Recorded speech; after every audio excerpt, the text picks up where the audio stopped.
If we want to add this code over here, we can see it over here in the structure. We can see that it has a container and a heading inside the container. For the heading, they are the same settings as I've shown you over here. And for the container, we can see that it has a background color and this color over here. So we have the settings for the container over here, including the width, the minimum height, the direction, the justify and alignment, and so on. By going to style, we can see the color over here. So we can change the color like so.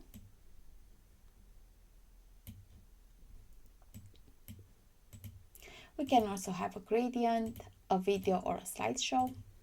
We can also have an image if we want to, like so. Then we would have the image settings over here, like the resolution, the position, the display size, and so on. We can also add an image with AI if we want to. Then for background overlay, we can choose a solid color from over here.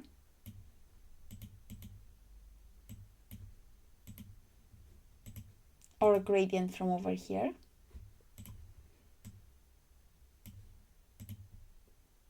We can also choose some settings for the hover state.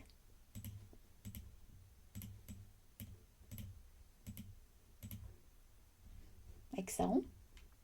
Then we have border. We have border settings over here, like border type, border width, and border radius, as well as the border color from over here. Let's go to none. And then we have box shadow. We can see the color over here. This is the color that we are seeing it over here. So by clicking over here, we can change the color like so. The horizontal distance, the vertical distance, the blur, and the spread. And we also have shape divider.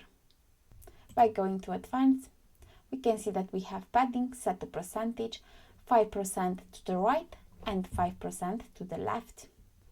If we want our container to occupy more space from the page or less, we simply have to go over here to code section and from this width over here. By clicking on this arrow like so, we can preview the change.